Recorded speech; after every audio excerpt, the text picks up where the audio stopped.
Welcome back to Mr. Super Oz as we continue down this road of Reset-ember. This week is all about my 68-page graphic novel, Everlasting Survivors, put out by Gamble Comics. And during this episode, we'll talk about the beginnings.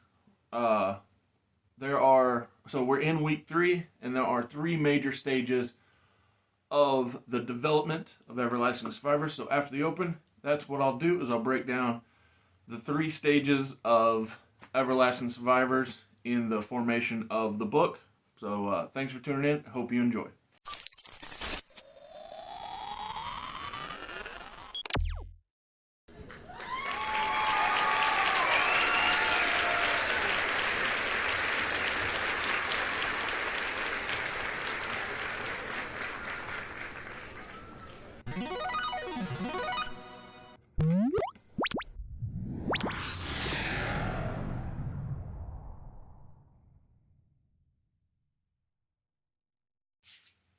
Like I said before the open rolled, there were 3 major stages in the formation of Everlasting Survivors.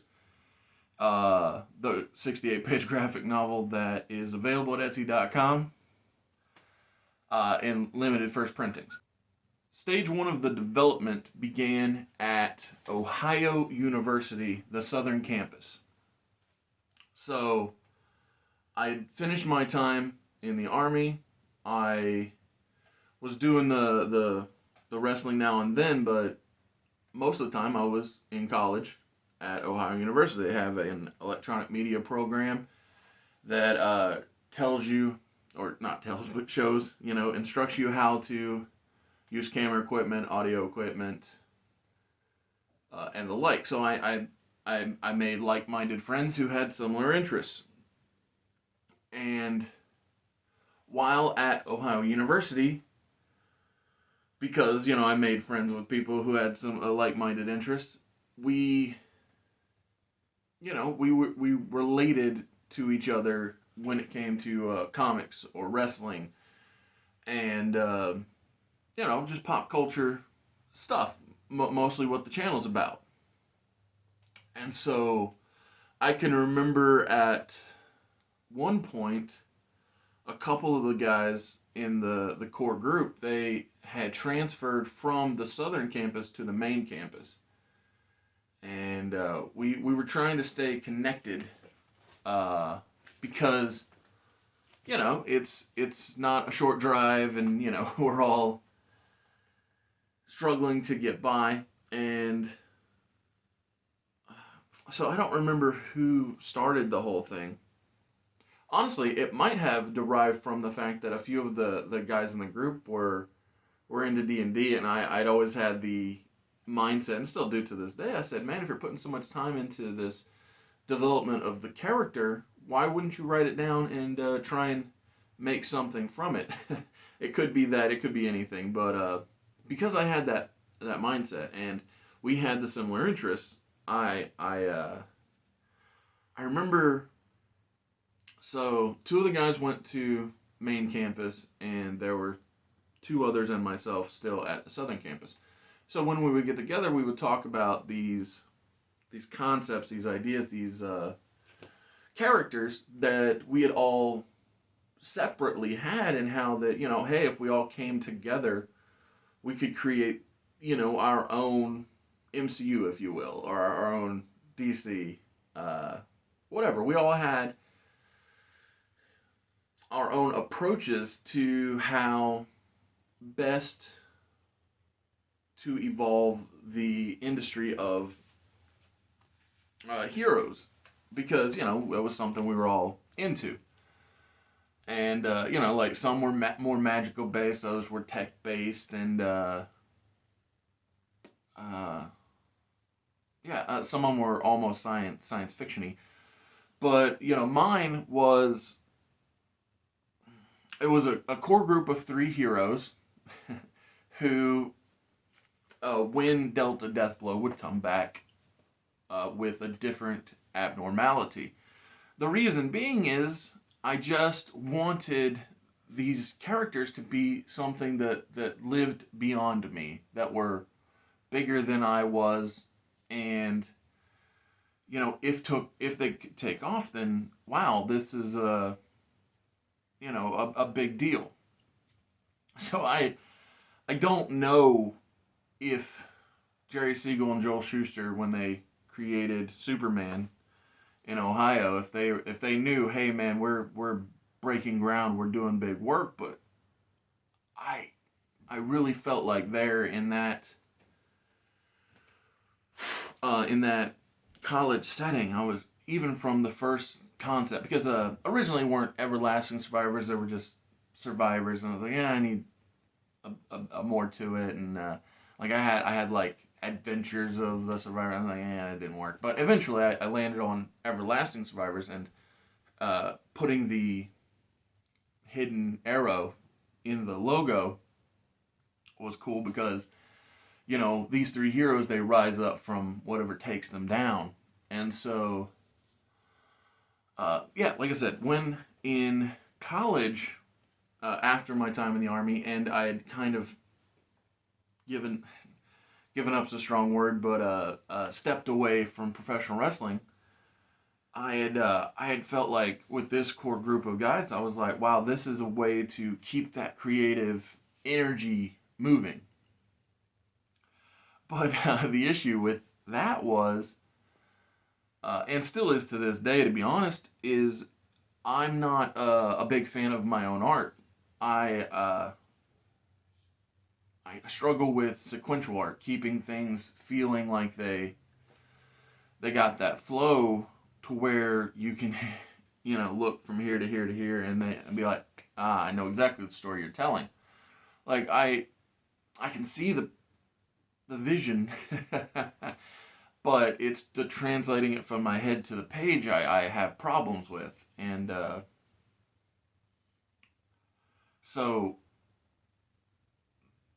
I wasn't the only one. So like within the group, most of us, like me and I think all but one of the rest of the guys. So there were, like I said, there were five of us. All but one of us really were more of the idea folks and not so much the putting the pencil to the paper kind of people. So we were all struggling with bringing this concept to reality. The guy who was really, pencil to paper guy, he was very manga style, which is, it's fine. I mean, very popular. People like it. So, um, but yeah, I'm pretty sure he did the most work out of all of us, as far as like uh, in the beginning. That is, like I was struggling. I was maybe 10, 15, 20 pages, and then like every time I would try and draw what I would write, I would throw that in the trash and be like, this is not good enough. So and like we were always struggling to keep the balance between where we're going and how everything fits together. So at some point, uh, one by one, little by little, everybody kind of fell out from, not like we're still friends, but like the plan didn't come together. And as far as I know, um, I'm the only one who made it to print, but that's as we go on down the line. Because to conclude part one of Everlasting Survivors, the beginning, the relationship I was in, when the friendship and the concept of the heroes and everything, and honestly, this looking back, this might have been why we all stopped getting together, but it ended when I was told I'm a hopeless dreamer who will never accomplish anything. And so I mean, there were more things that were said, but that's something that always sticks out, because I'm always trying to not make that be true in a in a broad sense. and you know, polite people, kind people, thoughtful people will say like, so my mother, she was like, oh, you've done it, you know, every time she's like, oh, you said you would join the army, you did, and so yeah, you did that, you know, you said you'd wrestle, you did that, yay, success. You said you'd go to college, you went to college, you got a college degree, you did it. And the same with when the book actually came out and when it um, was available, she was like, I knew you could do it, you know, I believed in you, and you said you'd do it, you did it. But the problem with that is that, and don't get me wrong, I'm so glad she felt that way, and I'm so glad other people feel that way and have passed that message along. But like, uh, I've I've always struggled with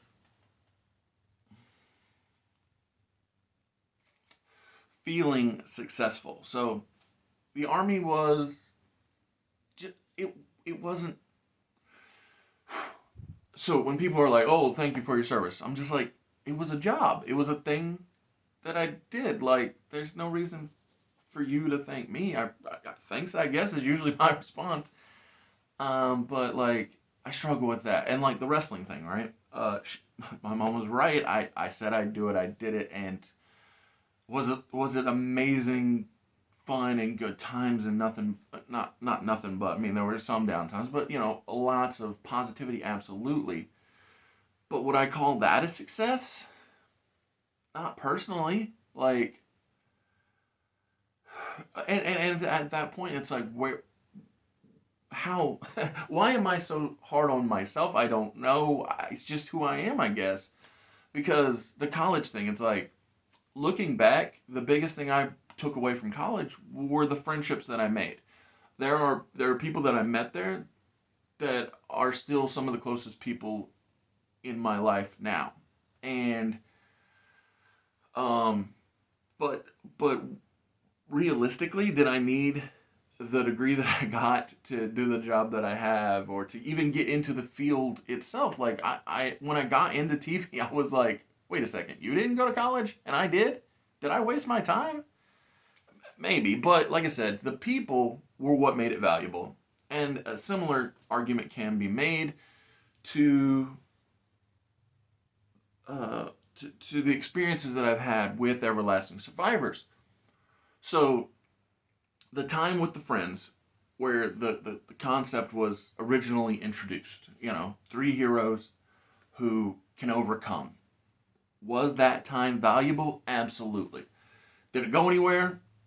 Not in the beginning. So, like I said, I don't know if it was the end of the relationship or that the plan of working together was always going to fall apart, but it did. And elements of that core group, yeah, or actually everybody, it ain't like we're not friends. It was just the idea of the heroes coming together didn't work out. But a couple of the guys from that original group, they said to me, 8 months, 6 months, 6 to 8 months after the whole end of the relationship thing, they're like, "Oh, we're going to Cincinnati Comic Expo," and I was like, "Well, I'm not doing anything that day." They're like, "Oh, cool, come on, meet us here." I had just gotten off of a night shift at a gas station, but I did meet them to go to the show that morning. Meeting up with the friends after that night shift at the gas station really led to stage two of the development of Everlasting Survivors. In stage two is where something I carry with me every day comes into play: my wallet. I, uh, on the trip to Cincinnati Comic Expo, I had this ill-conceived idea that I would become friends with Mark Bagley. So, Mark Bagley's a comic book artist. He is a big Spider-Man guy, at least in my mind. And every time I'd go to a con, not every time, but up until that point, every time I had gone to a con, I felt like I walked away with a friend. I had met Dwayne Trzynski at my first ever convention. Thought he was awesome, great guy. Um, James Asmus, I met him at a con, and I was like, man, I just feel like we're friends. And then same with Christopher Jones. And so at this September 2014 Cincinnati Comic Expo, I was like, I really want to be friends with Mark Bagley. But the problem is, I met Mark Bagley, and I told him that I had this thought. And yeah, it's not really a great way to start up a friendship, is saying, hey, I know you, and I want to be your friend, because I felt like he thought it was weird. But the upside about going to the convention is I did come away with a friend, just not Mark Bagley. Um, I was walking around. So me and the friends who had gone, we had kind of all went our separate ways. It was just like, I want to check out this, or I'm going over here to talk to that person, whatever. Maybe somebody's waiting in line for a photo op. But I see a table with a variety of artwork. I distinctly remember the Power Rangers Megazord, the Big Red Machine Cane, and the great one, The Rock, being on the table. I'm sure there were other pieces for sale, but those were the things that stood out to me, uh, because obviously, if you're here on the channel, I'm big into pro wrestling. And so I started talking to the artist and one of his friends who was there with him. And while we're talking about, his art, I tell him, I'm like, man, I have this idea where there's a pro wrestler who is also a superhero, and he's on a team. And but I before I even got to basically pitching him on the idea, I had been making jokes about the downfall of my life, because at this point, not only had my 5.5, 6 year relationship fallen apart, but also because I was now having only one income, I picked up a couple of part-time jobs. So it was like I had 3 jobs at one time. I had not slept, and so I was making wisecracks about stuff. And so he thought I was entertaining, because anytime I'm tired, I tend to say off the wall junk. And so when I start pitching him on the idea of the book, he says something along the lines of, if it's as good as the story you're telling now about my life, then it'll be good stuff. And so at that point, he gives me this business card that I carry with me all the time. As you can tell, it's in rough shape, but I keep it because it was a big day that meant a lot. So on this side, it says Incarnate Studios. And on this side, the part that probably doesn't need to be revealed, says Jeff Hicks, owner and artist. So part 2 of the foundation, or the creation of Everlasting Survivors, is very much the story of my friendship with Jeff Hicks and our development as time went on. So obviously, day one, he found what I said to be amusing or entertaining, but that was it. I mean, that was the end of the whole thing. Like, it was amusing, it was entertaining. Here's a business card. Goodbye. But that wasn't the end for me, because so this was September of 14, but by January 15, I no longer have 3 minimum wage jobs. I have one moderately okay paying job, and at this point, when I'm making all right money, I hit up Jeff Hicks. I say, sir, I I need to make this happen. Can't be that hopeless dreamer will never accomplish anything. And so we schedule a meeting. So he is from the Cincinnati area, and so, I mean, obviously with me meeting him at the Cincinnati Comic Expo, it makes sense. But I was about 2.5 hours away from Cincinnati, and not terribly familiar with it, but I knew some spots. So I said, hey, can we meet at this place that I know? It was just a strip mall, and so we meet in the food court because whatever, it's just a easy neutral location. And so we pick up this we pick out this table where we can sit down and have uh, a nonchalant business meeting. So I have these big 11 by 17 rollouts of headshots, body shots, and side profiles of all three of the heroes, because I just wanted to get the idea across, and also of the idea across of all their aspects of them. And so I also had like almost trading card like stat sheets on the back. So power base, height, weight, occupation, real name, hero name, all this stuff. And so I don't I don't think they were explicitly colored, but like I had like splashes of color for like, oh, this and this that, just because I didn't go full on finished product necessarily. And he was, I don't know about impressed, but he was like, okay, this is feeling all right.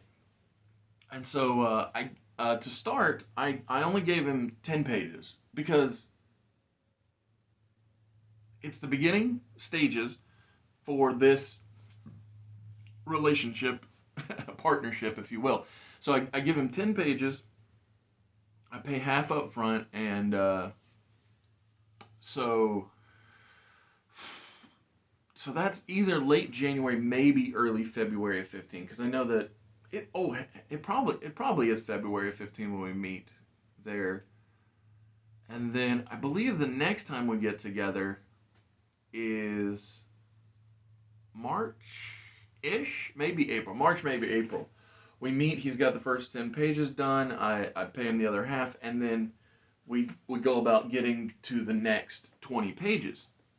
So I'm able to, you know, save back enough to pay that up front. He gets to work on those. We're moving good, right? But the problem here in phase two of, or not phase two, but part two, whatever. The problem here in this, what's taken Everlasting Survivors so long to come to life is I've yet to find that breakthrough thing where I've got just a big stack of dollars. So while Jeff is working on the next 20 pages, I lose the job that I had that was facilitating us to move forward. So Jeff, being an awesome guy, he says, "Oh, I'll finish what we got." And I said, "Well, thanks. I'm gonna pay you just as soon as I can." So a little bit of time on unemployment, trying to find a job. I do get another job. I'm able to pay off those pages. But the new gig that I get in place of the one that started us down this financial route was not nearly as lucrative as I wanted. I once again say back, but at this point we're now. So meet him in 14. He does the first 30 pages by. I have the first 30 pages by 2016, but I'm pretty sure I wasn't able to buy any more art in all of 16. But come 17, I had saved up enough money to where I gave him 20 more pages. So I was like, okay, we're good. A normal book is like, 22, 24 pages. I was like, but so what I was thinking, what about this? I was like, well, but do I even want to do a normal floppy? I'm not big into floppies, as you can see. Like I've got all these trade paperbacks. I really like the idea of just first out, say, boom, here's the whole thing, like spine and all. And so we get 20 more pages in 17, but man, it's still a struggle. 17 is actually the year where Jeff draws this awesome cover, and he printed out posters for Free Comic Book Day. So in May of 17, Jeff is already advertising Everlasting Survivors at Free Comic Book Day with posters, and he's just so he has faith in the project, he has faith in me and the team, and it's just like, yes, every things feel good, right? But again, it's money. Money is so so Jeff had he was so awesome that he said to me, he was like, I'll do the work. Just give me the scripts and I'll write the stuff. Or yeah, he said, give me the scripts that you write and I'll draw the art. He's like, I want to make this happen. And I was like, I told him, I said, I appreciate you, but I couldn't ask him to play the indie wrestling game in comic art where it's like, I'll get you next time, kid, and here's a hot dog and a handshake, it'll get you good experience. I was like, anytime that I anytime the project is moving forward, I want it to be because I can be able to pay you. And thankfully I can say without a doubt that that is how it worked. It's just by the time that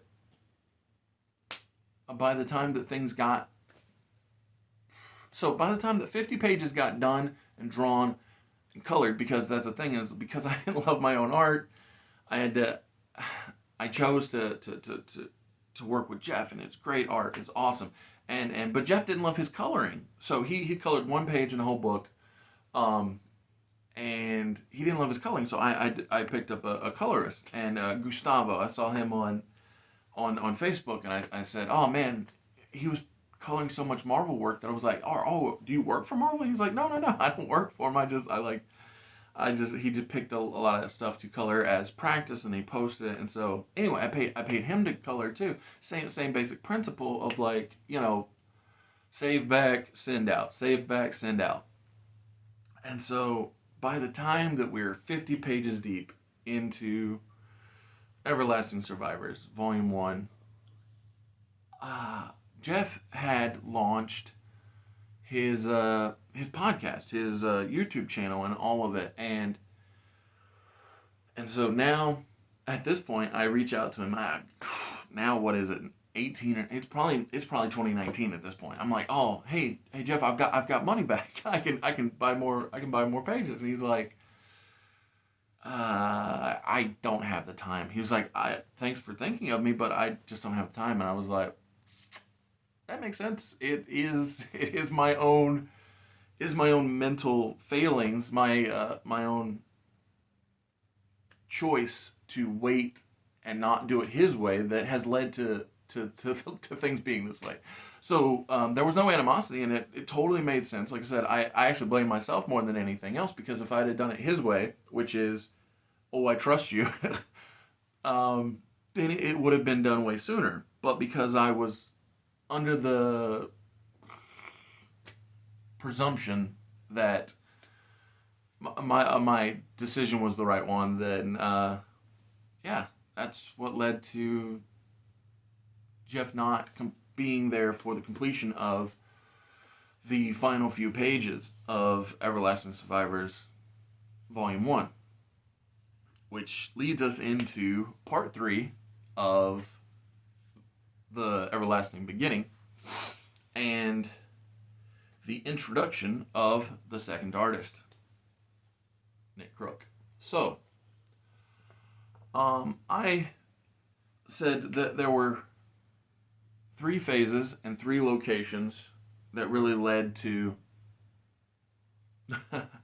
this book coming together. First was Ohio University, second was Cincinnati Comic Expo, and third was the smoking area at a building that I was securing as just a job. So I had long not smoked for years, but while working security at a building, I made friends with a guy, and he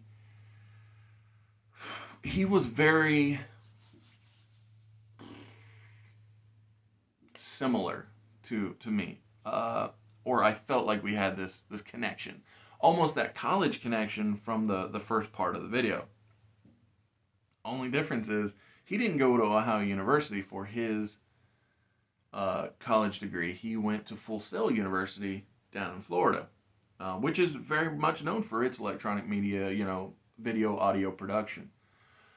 And so when we started hanging out, and being friends, he would tell me all about his ideas. He wanted to make this short film or this documentary, and like one of the documentaries was about love and how he wanted to use it to propose to his longtime girlfriend. And but the more he would talk about his ideas and inspirations and feelings and motivations, it really brought back to light the feelings that I had that my gamble on my idea could pay off. So the whole reason that I called the company that put out Everlasting Survivors as Gamble Comics is because I know that what I'm doing is a gamble. I have put so much money into this that I have not gotten back. I've put in so much time and effort into this that I do believe will pay off. It is the sheer idea of betting on myself because I believe that it will work. But this friend that I made who would go smoke while we were hanging out one night at the smoking area, he just gets so supportive and so he believes in me, I believe in him. Everything is just feeling right. And when I go inside to the building that I was securing, I see a cubicle, and the cubicle has art on inside the walls of it. It's a very interesting collection of art. So some of it is coworkers looking away or doing mundane tasks, and those were the pieces that stood out to me. I mean, there were other pieces that I'd later go on to find out were like D&D characters. This actually calls back to the first part too. But I learned that some of the drawings were D&D characters that the artist had rendered for himself and friends.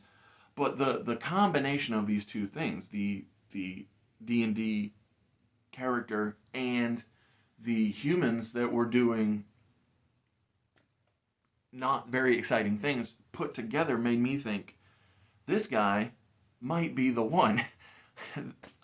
He might be somebody worth asking a very important question to. So the next day, when I go back to work and this person is now at work, I said, "Hey Nick," and I was like, "What's your page rate?"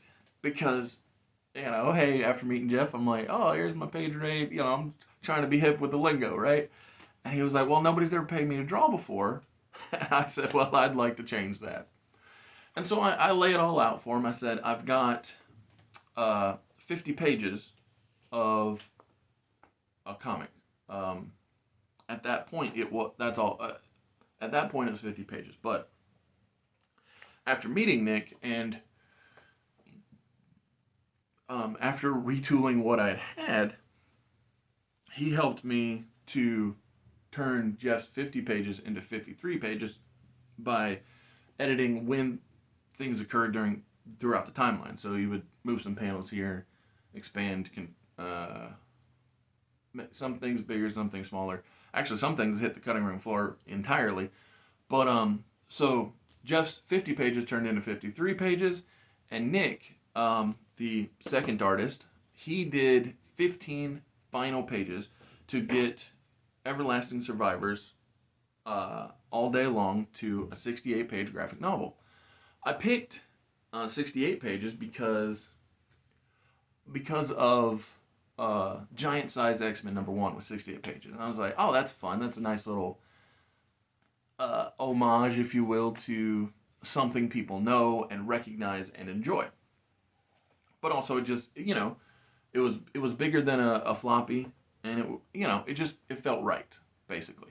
And with the additional 15 pages and the few edits to expand Jeff's art from 50 to 53, at this point it finally felt, wow, okay, cool. It's good to go. But then, so here in phase three, Gustavo, the colorist from phase two or part two, whatever I'm calling it, um, he had stepped away from coloring. He was like, man, I'm not making money. Um, he just had life stuff to do, and so I'm like, of course. Again, no knock on him. I totally understand times being tough and life being hard. So, but again, I'm now in a place where it's like, I've got an artist who's doing art but doesn't like his own coloring. So what do I do? I go back to the main man himself. I hit up Jeff Hicks. I'm like, hey, I know that you weren't able to draw, so I found a new artist. He's a first timer. He's trying his best. He's doing great stuff, but he doesn't want to color. Do you know a colorist? And he's like, I got you. I know exactly who you need. He's like, he's my primary go-to guy. He can marry things together, make them feel like they fit. He's helped me in a pinch before with stealing solo, and I was like, awesome. I gotta talk to this guy. So Jeff sends me his colorist information, and that man was Fabri Ferdinand, the guy who colored this cover, and has drawn the new cover for the reprints of Everlasting Survivors All Day Long Volume 1, and will be the ongoing artist for additional volumes, because Fabri is like Nick and Jeff before them, with just like Jeff before Nick. Fabri is a guy who, when I said to him, I was like, so what happened? Well, let me finish the Nick part, and then I'll get to Fabri, because that's a fun final piece. So Nick finishes the art, Fabri finishes the colors, and far too quickly I say, I gotta put this on Indiegogo. This is beautiful. It's spectacular. It's awesome. I love it. Like, I'm reading it. It's beautiful. It's popping. It's what I wanted. It's what I needed. But the problem is, I had spent years cultivating the story with artists and colorists and friends. But what I didn't do was promote it. And so Everlasting Survivors Volume 1, All Day Long, goes out to Indiegogo and dies a death. So I see what all the people have done, Ethan Van Sciver, millions of dollars, John Malin, tons of money, all these people do have great success. So I said to myself, I'm like, okay, what's it going to take for me to get the rest of this year done? For me to get all these products out in the year 2020, which, keep in mind, not a good year to launch a book, turns out. When everybody's on lockdown and people are scared about money, probably shouldn't do that. But, I did, and it turns out the way that it did. But anyway, so because I see all this success out there, I'm like, I need $20,000, not need, but if I can get $20,000, it'll recoup what I put into this book. It'll get the next 4 books out. It's, everything's going to be great. And like I said, it was the wrong time to launch. It was bad timing. It was it was what it was. But with that, I don't remember the exact number of backers, but of the $20,000 goal, I think I raised 1,000, maybe 400, maybe 1,000 some dollars. So not even what I had invested into the creation. But the important thing is, as some people will say, and looking back, it's true. The upside is the book is out. The book does exist. I did follow through with what I said would happen. So that is a positive. But the crazy thing is, so the day the campaign ended, and I was like, okay, well, it is what it is. It's where it's at. I see Nick and I say, Nick, here's my plan for volume 2. And he says, and I said, you can't do it anymore. He said, yeah, I'm stepping away. And I said, well, I understand because so I've been jokingly called the Big Brother Big Sister program for artists, and I'm okay with that. So I was the first person to pay Jeff to do art. He had projects in the past where people said, "Oh, we're going to do this," and it fell through. But I gave him a script. I paid him the money. He drew the stuff. Everything worked out. Went to Nick. I said, Nick, hey, what's your page rate? He said, I don't have one. I said, well, here's what I do. Took the offer. We did the work. Everything worked out. So Jeff went on to do Stealing Solo, Woke Busters, all kinds of projects. Big success. Awesome. Not taking any credit for it. The man is awesome. But now that Nick did the 15 pages to finish out Everlasting Survivors, Nick's now doing his own solo project because the experience helped him feel like, hey, let's go do it. Let's fulfill dreams that I've always had. I'm like, hey, that's great. So, as I was saying, when I needed a colorist for the revamped versions of Jeff's pages and all of Nick's pages, and Jeff recommended Fabry, we became friends. I would see him what he called doodle on Instagram. He would put that, doodle before bed, right? And every day I would see the stuff that he was drawing, and I hit him up one day. I was like, wait a second, you don't just want to color, right? And he was like, oh, I've always wanted to draw. And I said, well, do you want to draw my team? And he was like, oh, are you sure? And I was like, I believe I am. And I said, but just to make sure, why don't you do a piece on Dom, a piece on Essie, and a piece on Reese, and then, I said one team shot, but he actually ended up doing 2, so I bought all 5 pieces, and from that moment on, I was like, yeah, this is where we're going. So, Everlasting Survivors started at Ohio University as a concept. It evolved with Jeff Hicks at Cincinnati Comic Expo, and with a renewed confidence with a new friend from Full Sail University, I met Nick Crook, and it came to completion. But going back to part 2 and Jeff Hicks, his friendship and our connection brought in Fabry and the new art, and so that is my breakdown of the everlasting beginning or origin of Everlasting Survivors. All Day Long, Volume 1, available now at Etsy.com, link in the description. Once these limited first printings are sold out, they will not be printed again, because when Everlasting Survivors, All Day Long, Volume 1 goes back into print, there will be 2 new covers. A new cover from Jeff Hicks and a new cover from Fabry Ferdinand. And after the relaunch of Volume 1, then we'll go into Volume 2, 3, and on down the line. I still believe that this can work. I do believe that these can be characters that outlive me, that are more relevant than just your host. So, thank you for watching. I hope you enjoyed. Next week will be the last episode of Reset-ember, and that's where I will talk about the continuation of Everlasting Survivors, give some hints and some crumbs to follow for the future.